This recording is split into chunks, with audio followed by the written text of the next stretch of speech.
Olá, amados, paz e bem, eu sou Melquisedeque e estou aqui para os comentários da lição desta semana. Lição de número 9 das lições bíblicas da editora CPAD, classe de jovens. O tema da lição, os gibeonitas enganam Josué.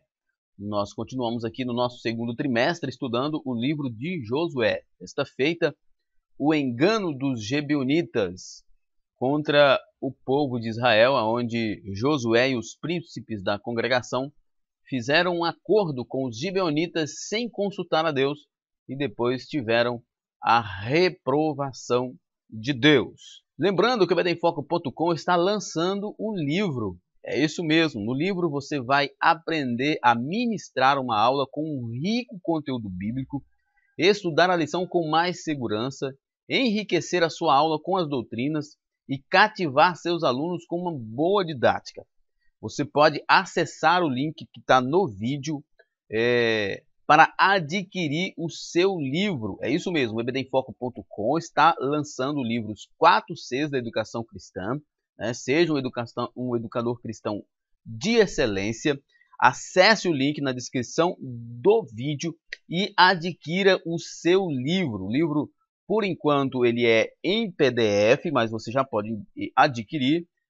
Logo mais, provavelmente, estará sendo disponibilizado de forma física, impresso, mas por enquanto ele é em PDF. E você que tem o desejo de aperfeiçoar o seu ministério de ensino, adquira o livro Os 4 Cs da Educação Cristã, publicado aqui pelo EBD em Foco, de autoria do irmão Herberson Rodrigues Pinheiro, nosso diretor-geral do EBDemFoco.com. Então, acesse o link na descrição do vídeo e adquira o seu livro 4 Cs da Educação Cristã. O EBDemFoco.com também estará lançando a nossa revista para o terceiro trimestre.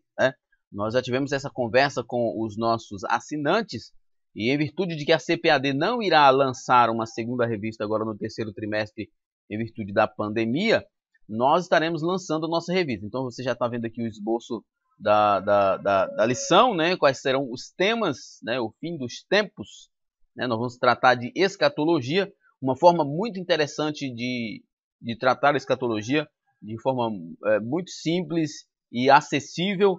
Então, você que faz parte aí da escola dominical e deseja ter uma ministração sobre escatologia de forma muito mais clara, de forma muito mais simples, de forma mais compreensível, no EBDemFoco.com está lançando essa revista. A revista será publicada, por enquanto, apenas em PDF e será gratuita. Volto a repetir, a revista será publicada apenas em PDF e será gratuita. Os slides e o livro de apoio serão vendidos, mas serão opcionais. Se não quiser comprar, pode usar apenas o conteúdo da revista. Dia 5/6 iremos enviar uma versão preliminar para que sejam conhecidos de todos. E no dia 20/6 iremos enviar a versão definitiva da revista. Então isso aí, no terceiro trimestre deste ano, o EBDemFoco.com estará lançando esta revista, em virtude da CPAD não está lançando revista nesse terceiro trimestre, e nós já temos aqui quais serão os temas das lições, qual será o tema da revista e quais serão os temas da lição. Fique aí atento. Então é isso aí, nós vamos continuando aqui no nosso comentário, o texto do dia. Portanto, vede prudentemente como andais, não como nércios, mas como sábios. O conselho do apóstolo Paulo em Efésios capítulo 5, verso 15, onde ele exorta os irmãos o procedimento, a como deve ser a vida dos irmãos, como deve ser os irmãos em Cristo.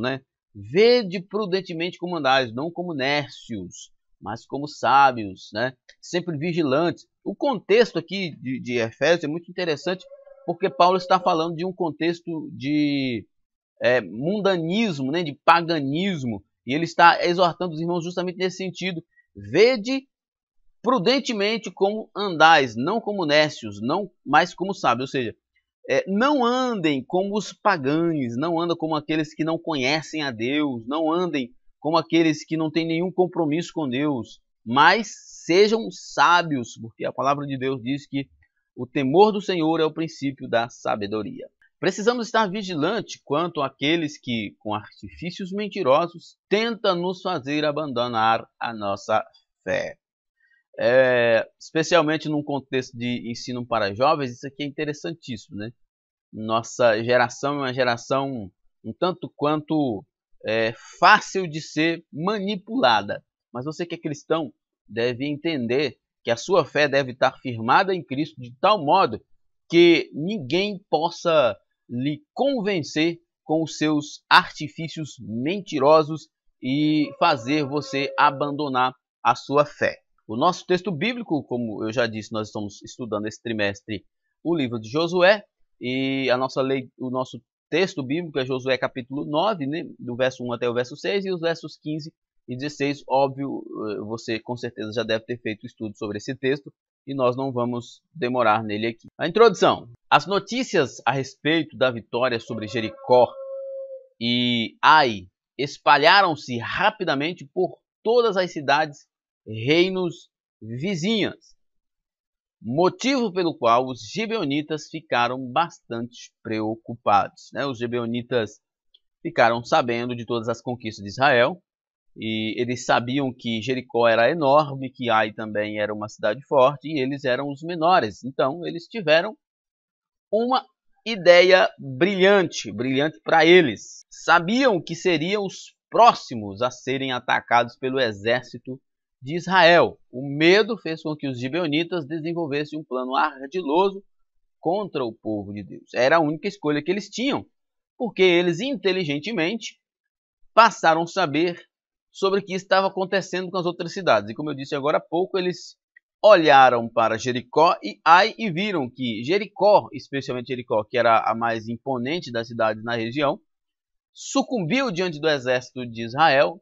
Ai também sucumbiu, e eles que eram pequenos certamente entenderam que não teria a menor chance. Então, eles decidiram fazer um acordo, enganar os israelitas para sobreviver. Eles se disfarçaram de embaixadores advindos de um país distante e, de modo astuto, convenceram Josué das vantagens de se fazer uma aliança com eles. Olha, vamos colocar em pratos limpos. A atitude dos gibeonitas, para os gibeonitas, foi uma atitude sábia, mas a atitude de Josué e dos príncipes da congregação é que foi uma atitude errada. Porque nós vamos ver no decorrer da lição que o principal erro de Josué foi achar que eles poderiam decidir o destino da nação sem consultar a Deus. Por que eu digo destino da nação? Porque eles estavam fazendo aliança com outra nação. Fazer aliança com outra nação é comprometer o destino da nação. E eles fizeram isso sem consultar a Deus. Os gibeonitas, por um lado, tiveram a única atitude que eles poderiam ter para se salvar. Já os israelitas erraram grandemente, porque fizeram uma aliança com um povo que eles não conheciam, sem ter o aval de Deus. O que é importante é que nós precisamos da vontade de Deus para fazer as nossas alianças. Josué não consultou o Senhor antes de fazer uma aliança com os gibeonitas e 3 dias depois descobriu que havia sido enganado. Pois os supostos embaixadores eram, na verdade, integrantes de um povo inimigo e vizinho que estava em rota de colisão com o povo de Deus. Entende? Quem sabe Josué se deixou levar pela aparência, né? Porque eles fizeram todo aquele teatro, e Josué simplesmente, né, entendeu que o povo era um povo realmente distante, era um povo que queria realmente uma aliança, que não era dos povos que deveriam ser conquistados, porque é importante saber que Gibeon era povos que deveriam ser conquistados. Isso é importante. As pessoas, as nações ali, as cidades-estados ali de Canaã eram para ser todas conquistadas. Não eram para fazer aliança com nenhum deles. E Josué, por não consultar a Deus, não soube que aqueles homens, na verdade, eram dos povos que deveriam ser conquistados, deixou-se enganar pela aparência e fez uma aliança que comprometeu toda a convivência do povo de Deus em Canaã por resto da vida. Primeiro tópico: os inimigos se unem contra Israel. Primeiro ponto do primeiro tópico: a inveja dos inimigos. O capítulo 9 do livro de Josué tem início com as notícias das vitórias dos hebreus sobre os habitantes da terra. Diante das vitórias do povo de Deus, os reis que estavam daquém do Jordão, nas montanhas e nas campinas e em toda a costa do Grande Mar, se uniram para combater os hebreus. Interessante perceber que, de acordo com a história, aqueles povos não eram unidos. Antes, pelo contrário, frequentemente havia guerra entre eles. É interessante, né? Todo um conglomerado de cidades-estados que vivia em Canaã, eles viviam em pé de guerra entre si. Se você assistir, por exemplo, alguns filmes antigos, séries antigas, né, de época, você vai ver como que eram a relação desses pequenos reinos dentro da mesma região. Às vezes até tinha um rei sobre os reis, mas havia as cidades-estado. E eles sempre viviam em pé de guerra, um conquistando o território do outro. Nesse momento, chegou o momento de unirem-se todos contra Israel. Aqui nós aprendemos uma lição que é importante, que quando o povo de Deus está em uma campanha de vitória, o inferno reúne todas as suas forças para parar. É por isso que nós precisamos estar sempre preparados, equipados para resistirmos às investidas do diabo. Mas agora, quando a bênção de Deus prometida aos patriarcas estavam para chegar, um levante organizado começa a marcha triunfal, ameaça, melhor dizendo, um levante organizado ameaça a marcha triunfal do povo do Senhor. Na verdade, tal coligação vai se repetir constantemente na trajetória dos israelitas, desde aqueles tempos até os dias odiernos, né?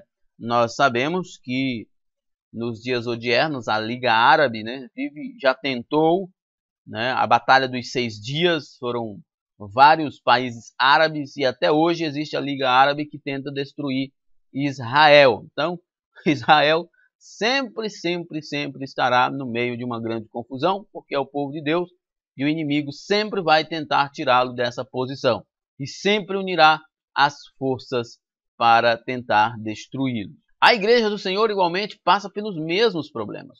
O inimigo se une para desestabilizar a obra de Deus, né?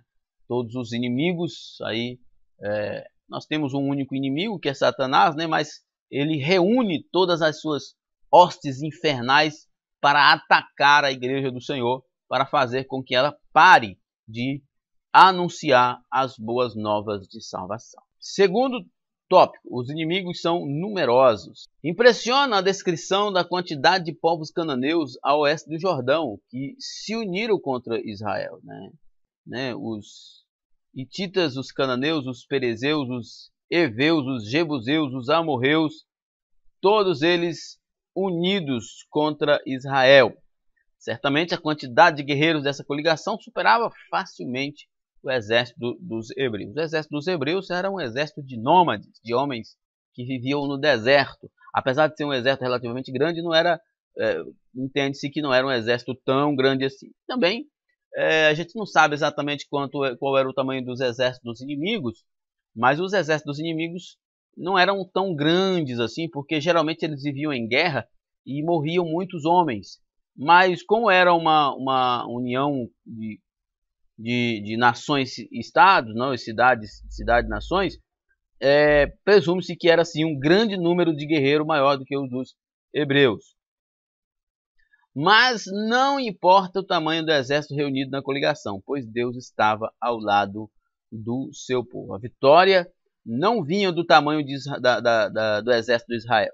Assim como a nossa vitória não vem do tamanho da igreja, não vem do tamanho do conjunto de jovem, não vem do tanto quanto nós ofertamos, não vem da posição que temos, mas vem de Deus, né? Como diz o versículo bíblico, o povo, né, se arma para a batalha, mas a vitória vem do Senhor. O mal atua em várias frentes. Os cananeus se ajuntaram para combater Israel de modo ardiloso e mentiroso. No Novo Testamento, a palavra grega correspondente para astúcia é panorgia, a qual igualmente pode significar artimanha, sagacidade ou sabedoria ilusória ou falsa. E foi usado quando Paulo expressou sua preocupação em que os coríntios fossem enganados pelo inimigo, da mesma forma que Eva, lá em 2 Coríntios 11, né, nós temos essa passagem de Paulo falando aos coríntios: temo que o inimigo, né, usando de artimanha, de sagacidade, de sabedoria ilusória, venha enganar vocês, assim como fez com Eva. Paulo deixa isso bem claro lá em 2 Coríntios 11 e 3. Eva foi iludida, Josué também, e nós, se quisermos vencer o mundo, a carne inimigo, precisamos ter vigilância.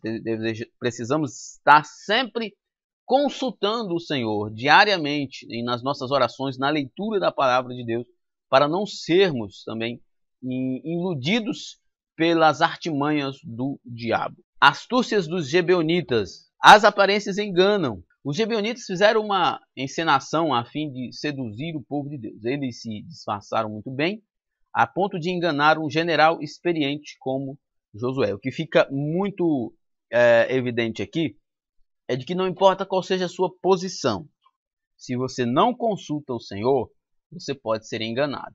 Não interessa qual é a sua posição. Josué era o general, Josué era o líder do povo. Era um homem experiente, um homem de guerra. Mas Josué tinha que entender que aquela guerra era mais do que a conquista de uma terra, era uma guerra espiritual. E ele tinha que consultar o Senhor para ver quais os passos ele deveria andar. E ele errou. Ele errou gravemente nisso porque tomou decisões sem consultar o Senhor. E nós podemos também cometer o mesmo erro, mas devemos estar sempre vigilantes contra isso. Os ardilosos gibeonitas utilizaram um excelente figurino, uma linguagem humilde, pretensa piedade, a melhor safra de seus vinhos em odres velhos e remendados, e além do pão mofado, outros itens apetitosos e valorosos da sua gastronomia, pois está escrito: então aqueles homens israelitas tomaram da sua provisão e não pediram conselho à boca do Senhor. Como diz o pastor Luiz Saião, Josué e os príncipes da congregação estavam muito preocupados em analisar os gibeonitas e esqueceram de consultar o Senhor. Às vezes nós traçamos estratégias, analisamos as estratégias, mas nós esquecemos de apresentá-las ao Senhor. Nós precisamos, na verdade, apresentar tudo a Deus para depois tomar a decisão. O inimigo de nossas almas também utiliza a mesma estratégia dos gibeonitas. Ele mostra sempre o lado bom das coisas. Provérbios diz que há caminhos para um homem que parece bom, mas o fim deles é morte. Quem apresenta esses caminhos que parece bom é sempre o diabo. E nós, por não consultarmos o Senhor, por não estarmos vivendo uma vida de oração, de leitura e meditação na palavra de Deus, somos suscetíveis a cairmos nesses enganos. Mas quando nós estamos em constantemente oração e leitura da palavra de Deus, nós estamos alertas, instruídos e temos discernimento para saber quem são esses que estão querendo fazer acordo conosco. Josué e os príncipes de Israel deixaram-se levar pelas aparências, cometendo um grave equívoco e pagaram um alto preço. É típico do ser humano avaliar a aparência, mas Deus diz, né, que ele não vê como o homem vê. Quando Samuel foi ungir Davi, e Samuel todo empolgado para ungir os filhos de Jessé, que eram os mais formosos, e Deus diz: eu não faço avaliações como o homem faz, porque o homem vê o que está fora.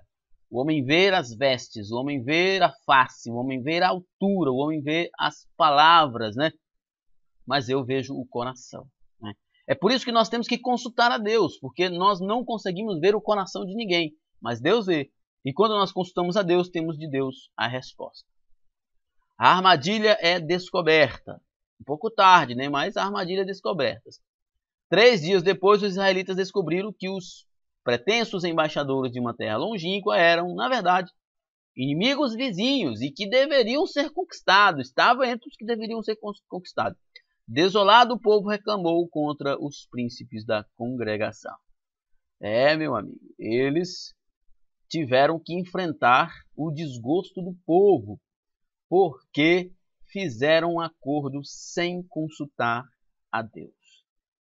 Entretanto, diferentemente dos outros episódios de murmuração no ministério de Moisés, Deus aqui não ficou irado, porque a indignação era justa. Então, nós vamos colocar aqui que foi mais uma questão de indignação do que propriamente de murmuração, né? Eles estavam errados. Colocou toda a integridade do povo em comprometimento por tomar uma decisão sem consultar a Deus. Isso aqui é importante. Criou-se um estigma, especialmente no meio pentecostal, de que o líder não deve ser questionado, que o pastor não pode ser criticado. Eu já ouvi muita gente dizer que o pastor pode cometer as piores atrocidades, mas em nome de uma pseudo unção, né, que ele tem como ungido do Senhor, que isso não é bíblico. Quem era ungido era reis e sacerdotes, e o pastor não é sacerdote nem é rei, ele é um mensageiro, como foi os apóstolos, como foram os pastores que viveram junto com os apóstolos. Em nome disso, muita gente diz que não pode falar, o pastor está em pecado, ele está roubando a igreja, ele está destruindo a igreja, mas não pode falar, não pode, porque não pode levantar contra o ungido do Senhor. Mas e se ele estiver errado? Como foi o caso de Gideão? O povo se levantou e Deus não puniu o povo. Deus não repreendeu o povo, porque Josué tinha que saber que ele estava errado. Ele tinha que saber que o que ele fazia diante do povo respingava no povo, comprometia o povo. E ele estava ali para zelar pelo povo. Ele não estava ali numa campanha de conquista pessoal, mas era uma conquista para o povo. Ele era o líder do povo, ele era o homem de Deus liderando o povo. Então ele tinha que pensar na integridade do povo, mas ele não pensou. Nós temos que entender isso, que a nossa liderança e nós como líderes devemos pensar sempre no bem da igreja e nunca achar que nós somos líderes de nós mesmos e que nós servimos a nós mesmos, que tudo que nós fazemos é para nós mesmos. Não, nós fazemos para a glória de Deus, nós servimos a noiva do Cordeiro, nós fazemos a obra do Senhor. Nada é para nós, tudo é para Ele e para a sua igreja, e glória dele na igreja. Neste caso, há um texto que sintetiza a causa do problema criado pelos líderes. O verso 14 diz: não pediram conselho ao Senhor, tomaram as decisões sem orar.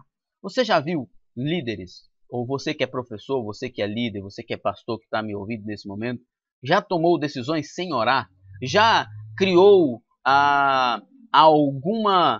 algum projeto na igreja, mas não orou e tentou colocar ele em prática e uma semana depois ele fracassou? Isso é muito característico. Muitas pessoas fazem isso nas igrejas e uma semana, um mês depois o projeto não vai adiante porque não foi regado com lágrimas de oração. A manutenção da aliança. Josué e os príncipes da congregação, mesmo diante da ferrenha crítica do povo, não mudaram os termos da convenção de paz. Não podiam, né? Afinal, é pecado usar o nome do Senhor em vão. Eles juraram em nome do Senhor. Em nome do Senhor Deus de Israel, eles juraram que não matariam os gibeonitas. Agora não interessa o que acontecesse depois, eles tinham que manter essa aliança, porque foi em nome do Senhor. Como povo de Deus, que jurou em nome de Deus, eles não podiam voltar atrás. Na verdade, Jesus diz lá no Sermão do Monte que seja o nosso sim sempre sim e o nosso não sempre não. Ou seja, se você não tem intenção de manter a sua palavra, não faça promessas. Mas se você faz promessas, mantenha. Isso é coisa de crente. O próprio Jesus disse: seja o seu sim sim e o seu não não. O que passar disso é procedência maligna. Ou seja, quebrar acordos é do diabo, não é de Deus. Se você faz um acordo com alguém, seja a coisa mais simples, e você quebra esse acordo de forma leviana, você está sendo usado pelo diabo, está glorificando ao diabo e não a Deus. Mais tarde, em 2 Samuel 21, vemos que Saul quebrou essa aliança firmada no tempo de Josué, o que trouxe sérios infortúnios a Israel, até que a devida reparação foi feita aos gibeonitas. Infelizmente, nós, quantas vezes nos comprometemos a realizar algo perante o Senhor e simplesmente esquecemos, né? Ocorre que o Todo-Poderoso não se esquece, ele aguarda de nós o cumprimento das alianças firmadas, né? Nós estamos estudando agora, preparando o conteúdo da lição do terceiro trimestre, e estamos estudando sobre galardões, né? Estamos aqui já nesse tempo, né? Nesse momento da preparação das lições, falando sobre galardões, né? Esse aqui é um assunto importante que a gente com certeza vai abordar, sobre fazer promessas e cumpri-las, né? A nossa motivação será julgada no dia do tribunal de Cristo para nós ganharmos o nosso galardão. A nossa fidelidade, né? O cumprir a nossa palavra, o sermos honestos, isso vai ser julgado como obra de ouro, de prata, de pedras preciosas, madeira, feno ou palha, né? Temos que ter cuidado para que as nossas obras não sejam de feno ou palha ou de madeira que o fogo consome. É preciso que nós nos comprometemos com as nossas promessas, né? Em cumpri-las, né? Em estarmos sempre comprometidos em manter a aliança que fazemos. Em nossos dias, por exemplo, a aliança do casamento tem sido frequentemente vilipendiada. Não é, pois, sem causa que Deus diz que odeia o divórcio, né? Infelizmente, por qualquer motivo, as pessoas estão se divorciando. Existem muitos teólogos que defendem a cláusula de exceção, né? Eu não vou entrar no contexto aqui de casamento, mas eu costumo dizer que a única cláusula de exceção para o divórcio é quando o aconselhamento pastoral não consegue restaurar o casamento. Mas nós nunca devemos, essa é a opinião do Melk, nunca devemos nos apegar a uma cláusula de exceção para poder nos divorciar. Ah, eu fui traído. Não, mas quando você é traído, você agora não é obrigado a se divorciar. Na verdade, você é obrigado a perdoar. A perdoar. Por causa da dureza do coração do homem, é que foi permitido o divórcio. E por isso que eu digo que algumas pessoas se apegam a essa cláusula de exceção, mas eu costumo dizer que essa cláusula de exceção não deveria nem existir, que o divórcio só deve acontecer quando esgotar todas as possibilidades de aconselhamento. Mas nunca deve se apegar a uma cláusula de exceção para poder facilitar o divórcio, porque eu conheço pessoas que sabotam a si mesmo para poder chegar a esse ponto da cláusula de exceção e achar que tem legalidade para o divórcio. Olha só, isso usar de forma leviana aquilo que Deus deixou para evitar um mal maior, e as pessoas estão usando de forma leviana. O cristão deve atentar para isso, que não são as cláusulas de exceção que vai reger o nosso casamento, mas a palavra de Deus. E toda vez que houver algum desacordo, precisa ser tratado, não rompido em nome de uma cláusula de exceção. Uma história de juízo e misericórdia. Os gibeonitas são punidos, né? Quando viu que havia sido enganado, Josué ficou bravo e disse: naquele dia Josué os deu como rachadores de lenha e tiradores de água para a congregação e para o altar do Senhor, até o dia de hoje, no lugar que escolhiste. Então, eles não foram destruídos, claro, né, porque tinham feito aliança, mas eles passaram a servir no templo, né? Eles eram os tiradores de lenha para os sacrifícios, os carregadores de água para o zelo do templo, e, enfim, toda a manutenção de água e lenha, para todo o suprimento de água e lenha para a manutenção do templo e do sacrifício era feito pelos gibeonitas. Tudo porque os príncipes da congregação não consultaram o Senhor. O que a gente tem que entender também, que o comentarista vai levar aqui para uma ideia que eu acho legal, que os gibeonitas foi quem se deram melhor nessa situação, apesar de serem escravos, mas eles foram muito abençoados com isso. Mas mesmo assim eles eram um povo estrangeiro. E o pastor Luiz Saião diz assim, não é por causa de serem estrangeiros, mas porque eram pagãos. O problema aqui não é de nacionalidade, o problema aqui é de religiosidade. Mesmo eles sendo aí os que supriam, né, forneciam todo o suprimento de água e lenha para o templo, e de alguma modo eles foram abençoados por estar servindo ao Senhor, mas eles contaminaram Israel.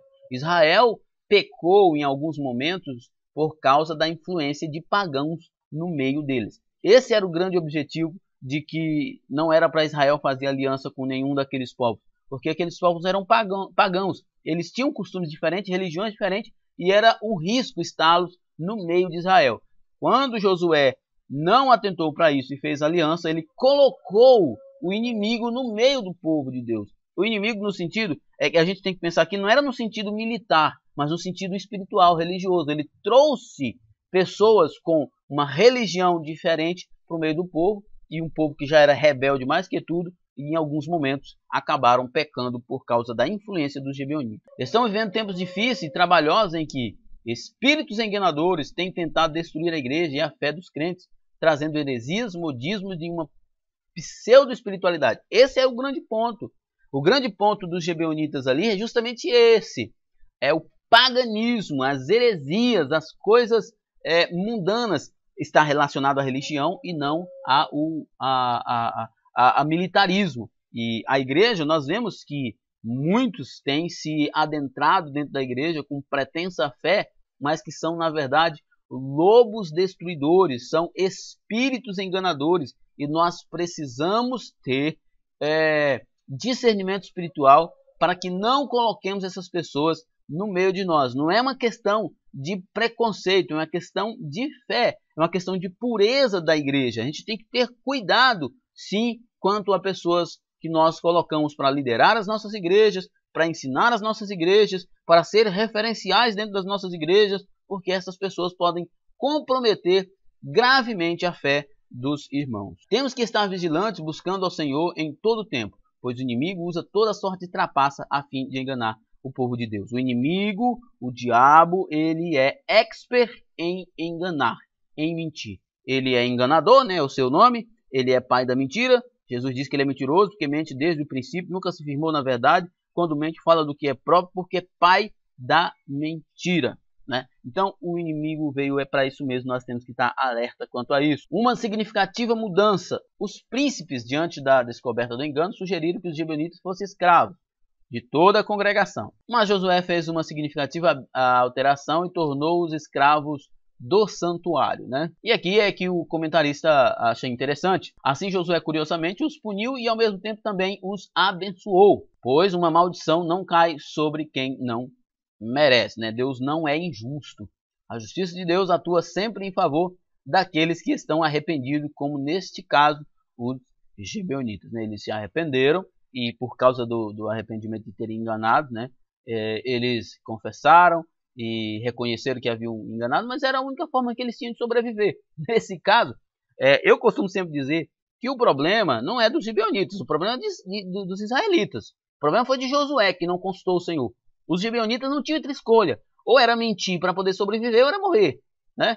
E eles ganharam muito, porque não morreram e ainda foram servir no templo do Senhor. Que grande honra! Agora, o problema foi Josué, que se equivocou em fazer aliança sem consultar ao Senhor.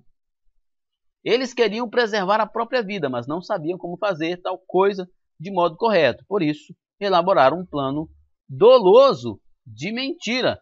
Mesmo com o erro, Deus teve misericórdia deles. E eles fizeram isso no tempo da ignorância, não conheciam a Deus. O erro foi dos irmãos. A bênção no lugar da maldição. Talvez a postura humilde dos gibeonitas tocou o coração do Eterno, sendo destacado para o serviço perpétuo na casa do Senhor. O Senhor os abençoou e eles se tornaram participantes de alguns direitos usufruídos pela casa de Levi. Assim os gibeonitas se transformaram em uma bênção para Israel. Viu? Eles foram abençoados porque eu acredito que Deus considerou o tempo da ignorância deles e para sobreviver era a única chance que eles tinham. Prova disso é que no tempo de Samuel a arca do concerto ficou durante décadas na cidade gibeonita de Kiriat Jearim, né? Você pode conferir isso em 1 Samuel 7 e também em 2 Samuel 6. E no tabernáculo de Salomão, o tabernáculo foi armado em Gibeão. Posteriormente, eles foram chamados de netineus, né, segundo a Almeida Revista e Corrigida, ou servos do templo, como a Almeida Revista Atualizada, ou netinins, auxiliando os levitas, né? Eles tiveram o privilégio de servir ao Senhor. E estavam entre os primeiros exilados que voltaram da Babilônia, sob a liderança de Zorobabel. Apesar de não serem descendentes de Abraão, puderam ajudar na reconstrução dos muros de Jerusalém. Aprendemos com tal episódio que a misericórdia divina triunfa no juízo, né?